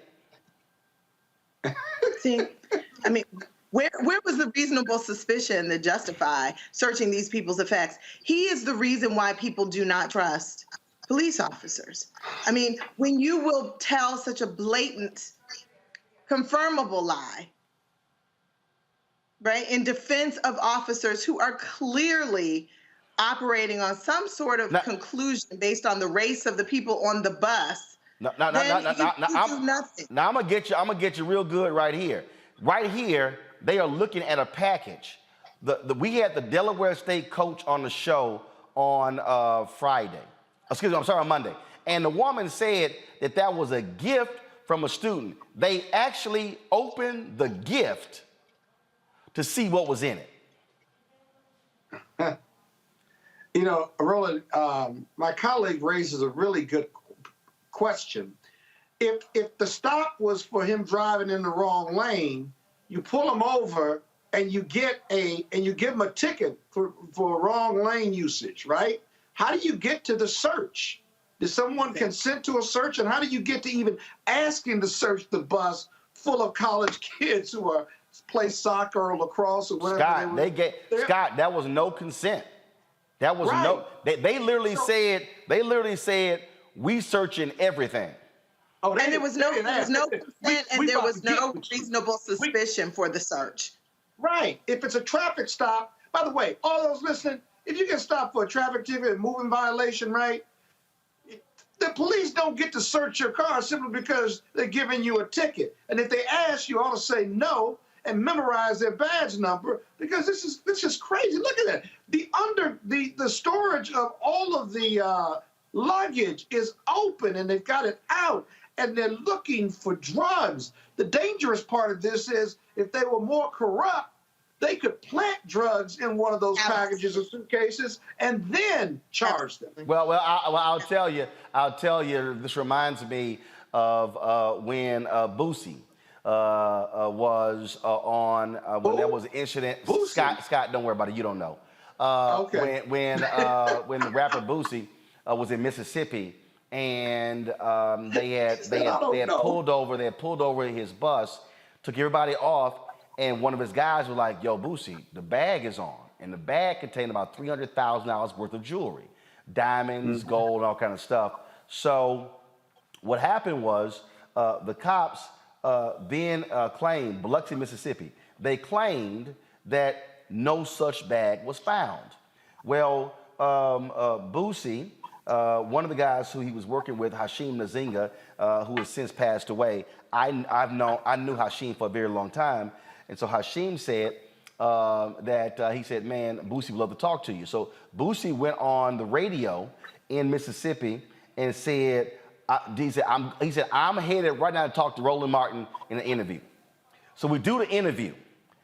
Boosie leaves. 10 minutes after they leave, they come back and they say, "Oh, they found the bag." So all of a sudden, again, so it was a bag of $300,000 worth of jewelry. The cops confiscated it was never booked into evidence. It was never on an evidence report, and they said they had no idea. But it wasn't until Boosie went on the air and said, "I'm headed in Atlanta to go do an interview with Roland Martin," and all of a sudden, when the interview was over, his lawyers got a call, "Hey, we found the bag." Well, that's just an innocent mistake. That happens. No big deal. Yeah. But again, folk need to understand what's going on here. So what legally can Delaware State do? Can they sue the department for this wrongful stop? What should they do, Scott? Yeah, they certainly can for violation of their civil rights, unreasonable stops, unreasonable delay, unreasonable search for absolutely no basis whatsoever.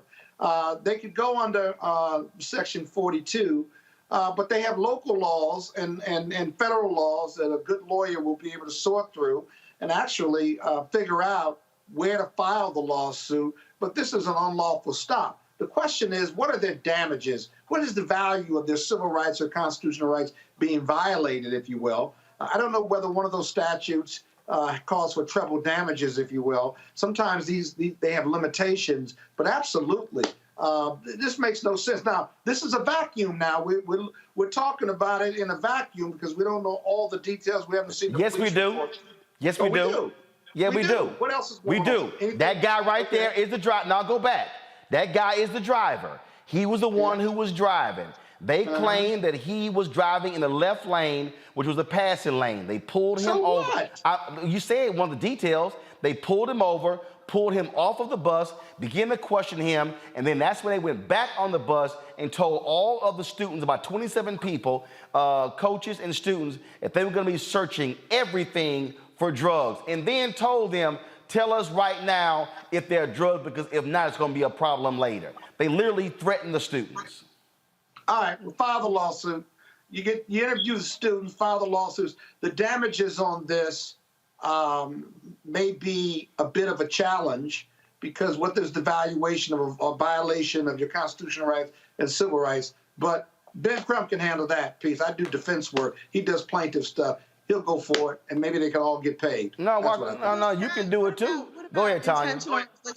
What about intentional infliction of emotional distress, extreme and outrageous behavior that results in extreme? No, you don't need physical. You need extreme emotional distress. These students are traumatized. Yeah, I know that. But what I'm telling you, in some jurisdictions, you have to have some type of physical injury. And I thought what we were going to see on the video where they had handcuffed someone or had roughed up someone. They didn't do that.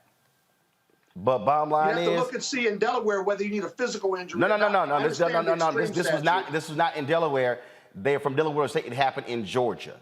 So it happened in Georgia. I say sue that ass. All right, y'all, sue them punk asses. And for that punk ass sheriff who's black, your little punk ass should get cussed out by all your family members for defending that bullshit.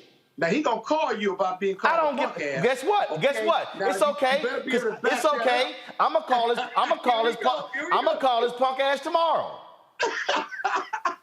He ain't gonna come on the show since you called him a punk. Well, guess what? For him to defend that bullshit, man, get the hell out of here. You know damn well that was foul. Okay, but he ignorant. Oh, so my staff said we tried to get him. They tried to get him on the show, but he wouldn't come on. Call his ass every day. Oh. And matter of fact, see if there's an email for his ass and a phone number. I'm gonna tell all of our followers, our listeners and viewers to email and call his ass because it's right. That's right. Bottom line is that ain't doxing. That's sending a damn email. You can email. First of all, what do you mean that's doxing? You can email a public official. Hell, he paid by taxpayers. Hell yeah, we gonna hit his ass up. And I hope he don't get. And I hope he don't get invited to the family reunion. I'm gonna come on the show with him. I'm gonna represent that. Don't get invited to the family reunion. Or the barbecue. Yeah, hell no. All right, y'all. Real quick, Dr. Lisa Cook made history by becoming the first black woman in the history to sit on the Federal Reserve Board of Governors. Last night, the Senate confirmed her nomination. The final vote was 51-50, with Vice President Kamala Harris breaking the tie. All these Republicans, of course, oppose her. Here's the moment history was made. On this vote, the yeas are 50, the nays are 50. The Senate being equally divided, the Vice President votes in the affirmative and the nomination is confirmed. Under the previous order, the motion to reconsider is considered, made, and laid upon the table, and the President will be immediately notified of the Senate's actions. Well, there you go. They oppose this black woman. Y'all, she's got a doctorate in economics and is a professor at Michigan State University. During a confirmation hearing, Cook says she would bring diverse perspectives to the Federal Reserve Board to help it fight inflation and keep unemployment low. So we certainly congratulate her on that. All right, y'all, got to go to a break. We come back, we're going to talk racing with a history maker himself, Willy T. Ribbs. Y'all, show him. Willy T. Ribbs, he's up next on Roland Martin Unfiltered, the first African-American. Will y'all hurry up and show the man thank you? The first African-American to drive an Indianapolis 500. We'll talk about Formula One racing. It ain't just about the Europeans. Willy want to make sure the brothers and sisters are showing up. We'll discuss next on Roland Martin Unfiltered right here on the Black Star Network. Why is it so hard to see Panther? What deal? Wow. I mean, if you go to Amazon, I think I tried. So I have a collection of That's a hard movie. They charge you $300 on Amazon. I was like, I'm not about to pay no $400 for a VHS copy. What's the deal? Man, it is interesting, Roland. It is the movie they don't want you to see. Power to the people. It's funny, I made New Jack City. You can get it anywhere. Posse, you can see it anywhere. But a movie that says that it is not an accident that we medicated the black communities right around the time when they were getting militant, when you had the Panthers starting to organize, the people starting to vote and march on Washington. We let these communities get medicated. In fact, that comes up in The Godfather, you know, where they say, as long as it stays in the black communities. So we asked the question, they tried to ask us questions. I asked them, the reporters when we did, I said, listen, why is it a 13-year-old boy in the hood can find a way to buy a gun, some liquor, or church, or some crack, and yet you can't find them to arrest those people? You can't arrest that dealer. Why is that?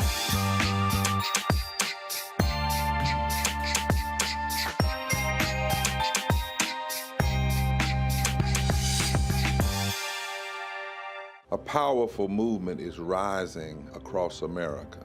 From the Mississippi Delta to the Apache stronghold. From the homeless encampments of Washington State to the coal fields of Appalachia of West Virginia.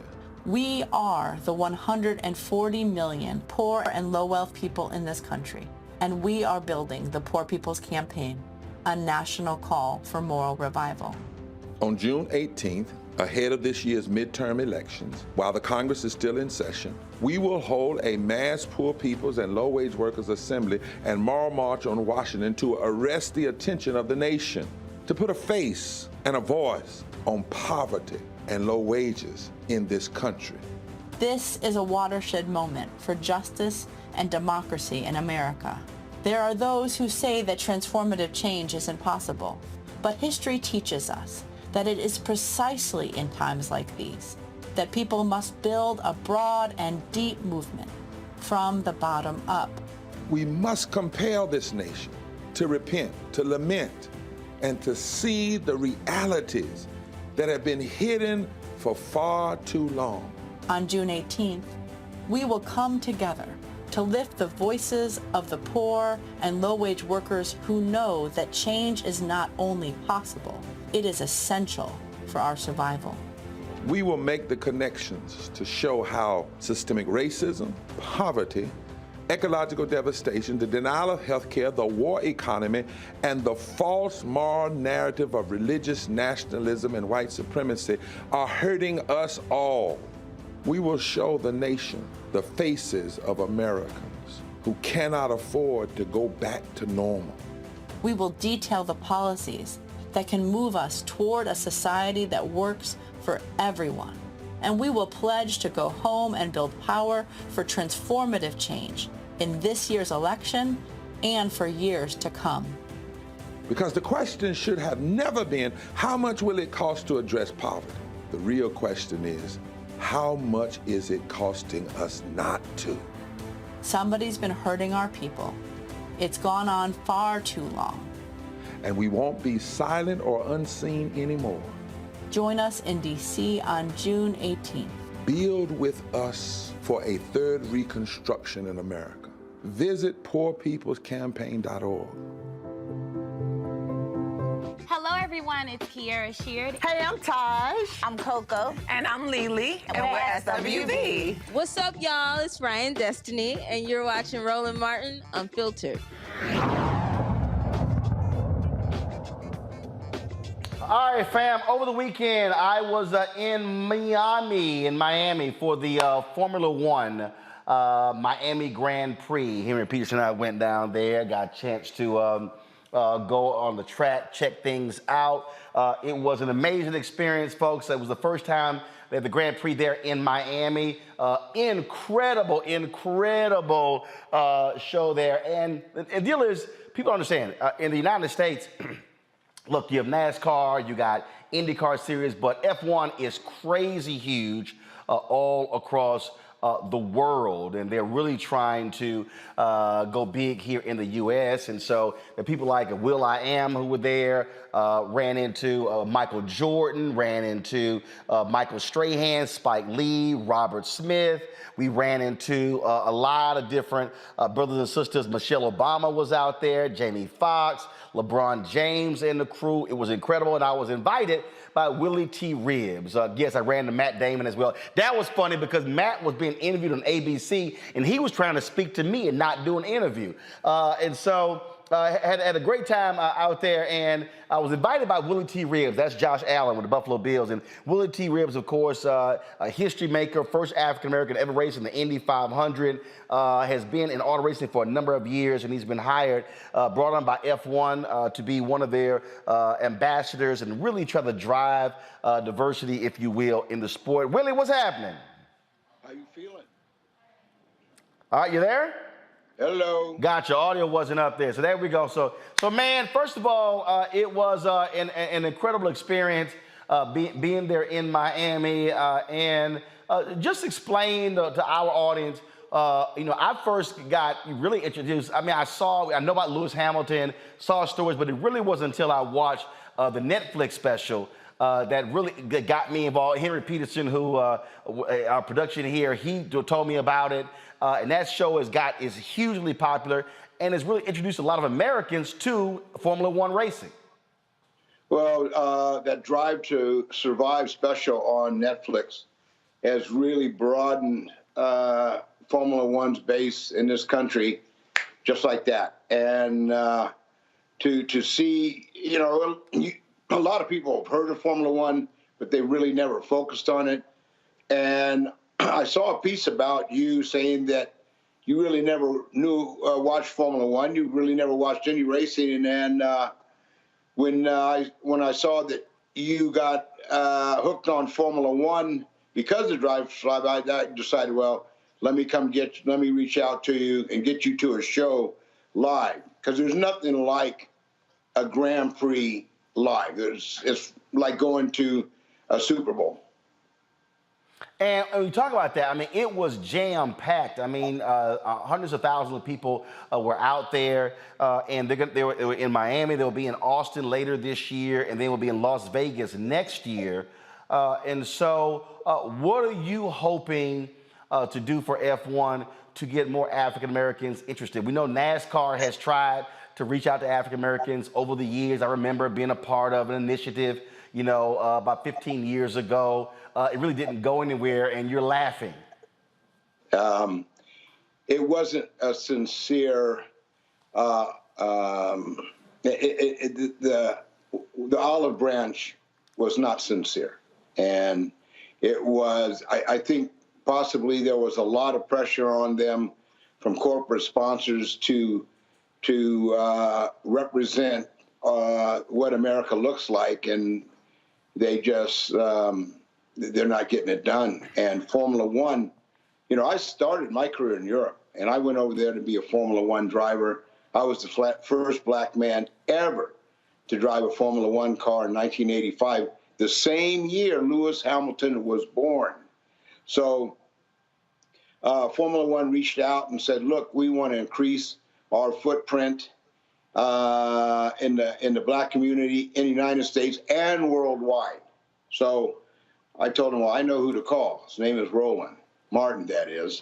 So that's the beginning, and I'm glad you were there. When I found out that Michelle Obama, First Lady Michelle Obama, was right over the top of us in our suite, I knew that, and she came 2 days. Most people of that stature only come for race. She came for qualifying, and she came on race day, on Sunday. That says it all about Formula One.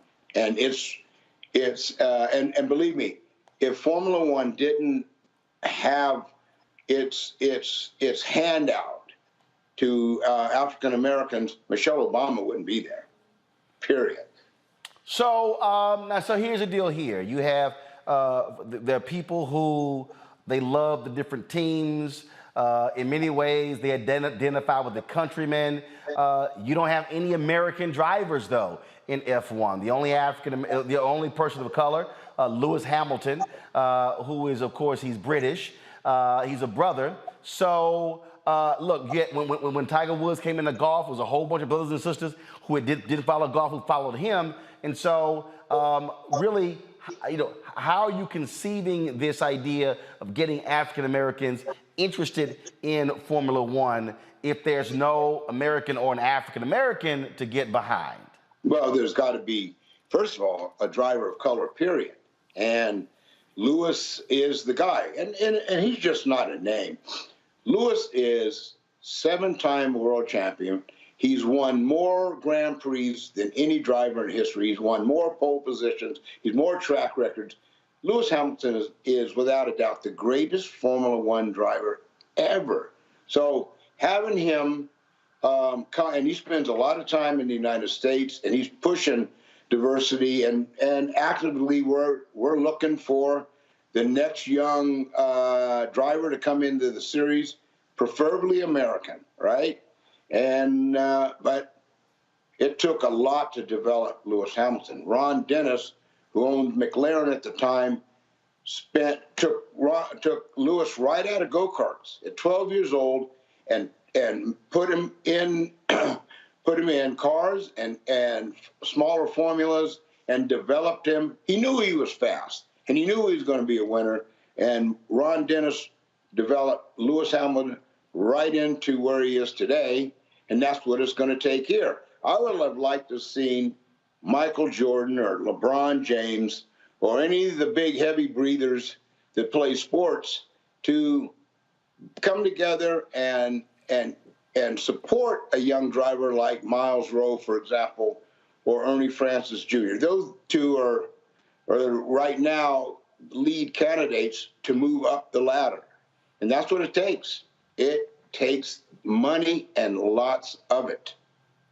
Indeed. I sent, matter of fact, there was a tweet that I sent you something when you spoke to Miles Rowe. I got a tweet the other day, and here's a young man who's been doing well, but needs about 400 grand to keep competing. And so when you talk about, I mean, the money that is involved. I mean, first of all, these racing teams are $300 million a year. It is an expensive sport, and we often hear the same thing when it comes to golf. We're now even seeing it when it comes to baseball, these specialized teams as well. And so the reality is, for African Americans, we're pretty much, I mean, the two dominant sports for us are basketball and football, because the cost to participate is different, and that becomes a barrier to entry. Well, that's why you haven't seen very many African Americans in the sport. I mean, I was lucky when I grew up. My family had a successful business that had the money, and my dad raced anyway. So he raced as a hobby. He didn't race professionally. But I knew by the time I was 9 years old what my career was going to be. And, apart from, spending time with my dad at the racetracks and learning racing technically, learning the technical side of the business, I was also learning the performance side, on my grandfather's ranch. And right a year and a half out of high school, they sent me to England to start my career because I wanted to be a Formula One driver. But back in those days, even when I went over there and won my first championship in my first year, I got no American support, no corporate support, no manufacturer support, zero. Wow.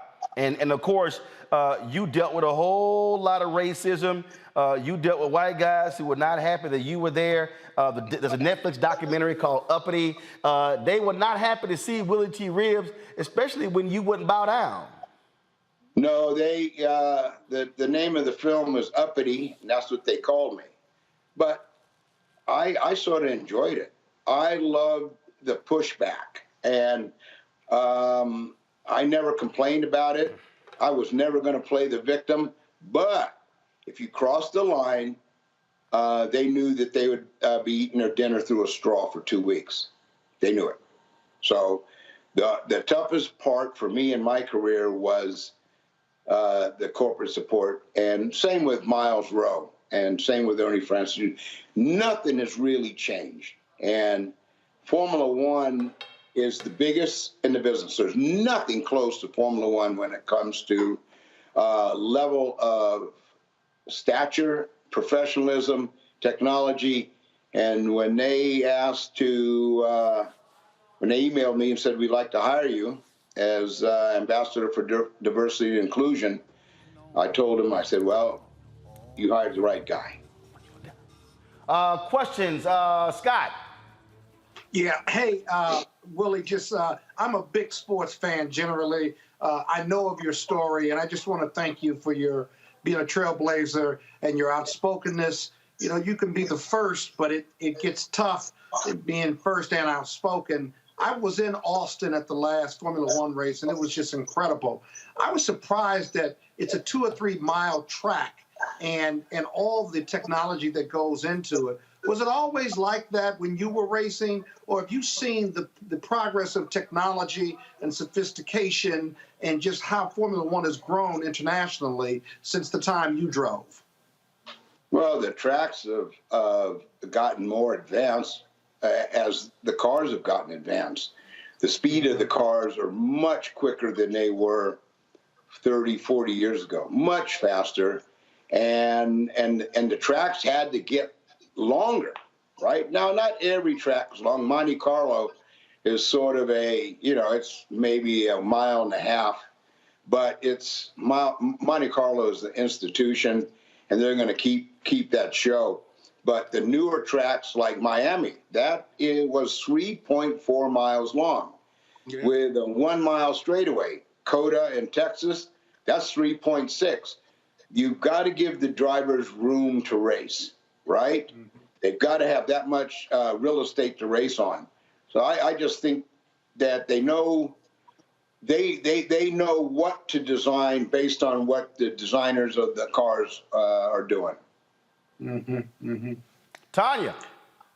Yes, I mean, this is so exciting. I don't have a technical question like Scott, but I wanted to know, have you gotten any takers in terms of encouraging folks to invest in the next generation of Black racers? We see the folks that were inspired by Tiger Woods. We see the folks that were inspired by Venus and Serena Williams.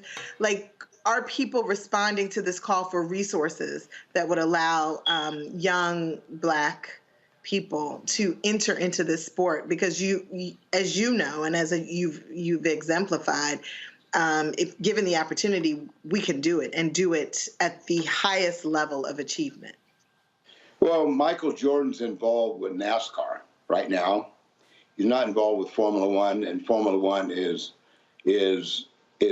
the cost of Formula One is probably 40 times the cost of NASCAR. So it's an international series. I've reached out, and in my career, there was only one African American in my career that if it wasn't for him, I would have never been in Indy 500. It would have never happened. There would have been no history if it wasn't for Bill Cosby. He called me and he said, "What do you want to do? And what is it going to cost?" And I said, "This is what it's going to cost just to do Indy, $500,000. He said, and this was in 1991. And he says, "Okay, no one else." Even with all the publicity that when we announced in Tavern on the Green in New York, there was no one else that said, we want in on this. We want to be involved, because the more capital you have, the better chance you have to get across the finish line first. Yes. Well, indeed. Thank you.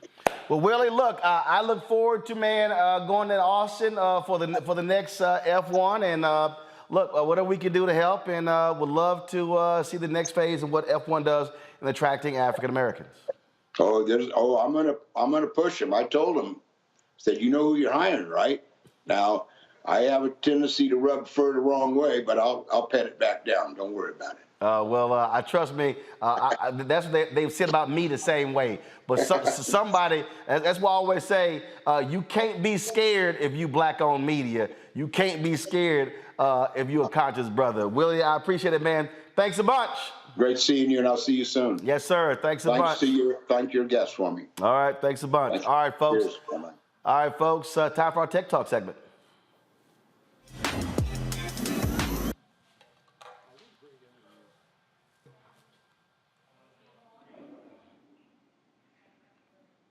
All right, not sure what's going on with the video there. There we go, thank you. All right, y'all gotta explain to me why in the hell the video freezing.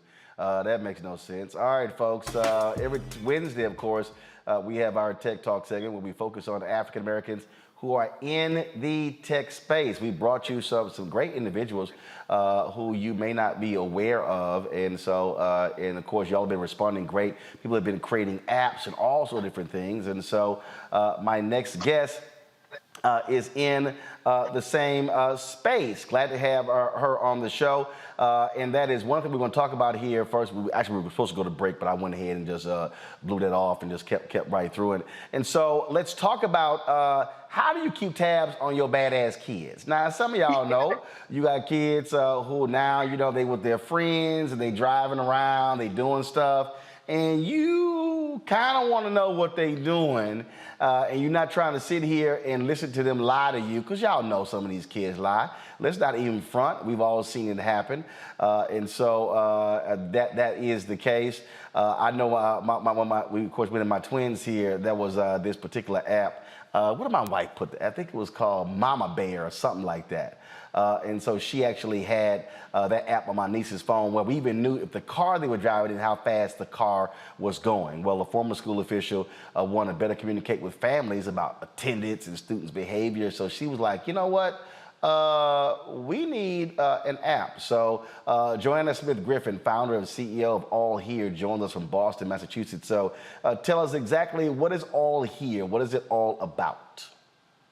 Okay, first of all, thank you so much for having me. So as context, All Here helps schools to provide 24/7 help and support to kids and parents through a smart texting-based app. So if you imagine that every student's family had a personal advisor to guide them through school, someone that knows the answers to all of the common questions, can speak multiple languages, and respond to needs and concerns right away, even at night or on the weekends, that's what All Here has built for K-12 schools. So it's a chat bot that makes 24/7 support possible for every single family in a school. All right, so when we talk about keeping up with them, how is it tracking them? In what way?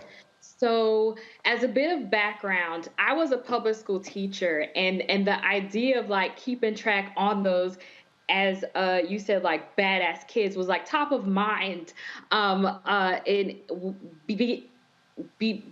because being present and engaged in school has such an impact on students' academic outcomes. So I got to see firsthand how kids who are missing a lot of class are treated often in a punitive way. And I wanted to build a company that helps schools scale support and help 24/7, that's equitable and treats the family as a valued partner in their child's schooling.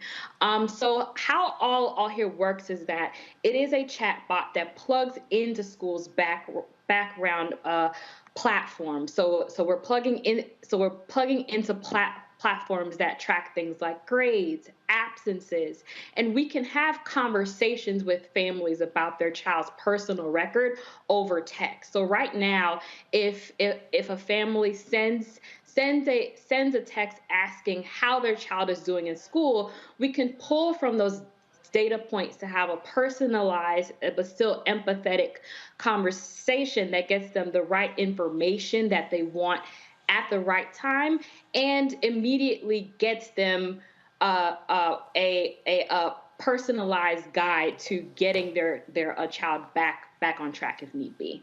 Questions, Tanya, what you got? So I teach education law, and so I'm aware of some of the challenges that you certainly encountered as a teacher, and thank you for taking that experience and applying it in this context to provide support for parents who may be overwhelmed, particularly in the context of the pandemic. So what has the response been from parents? I saw some of the text messages where the parents are actually responding. I mean, just asking a parent, are they okay?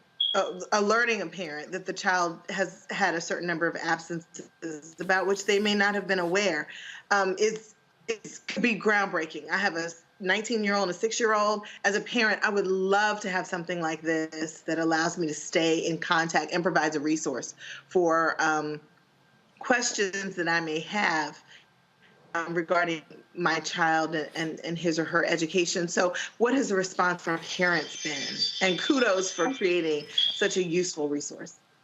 Thank you so much. So we're currently being used in over 8,500 schools across 34 states, including some of the country's largest school systems.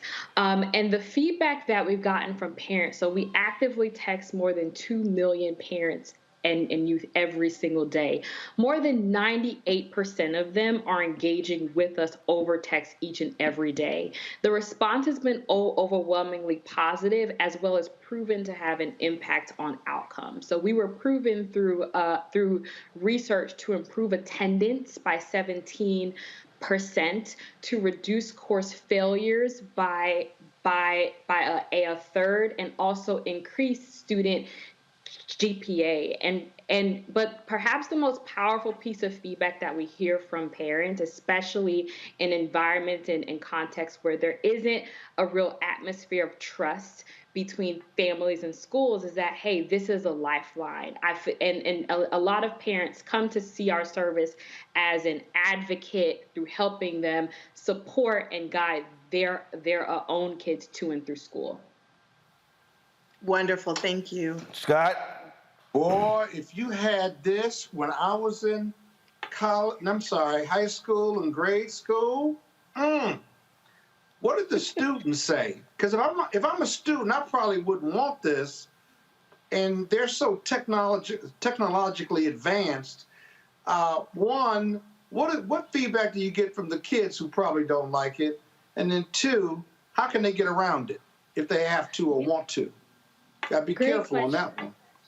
Gotta be careful on that one. So I would like to focus on the examples of how we help kids as well. So for example, if a child's bus is late, they can text the bot. Most often, if a child is texting us, they are in high school, so in grades 9 through 12. And what happens in that example is that we can help them navigate that transportation challenge. And if that child is still having trouble getting to school, we can alert the appropriate person school side to get them help. So oftentimes we become the intermediary between the student and what can sometimes be a more punitive way of handling whatever issue they face.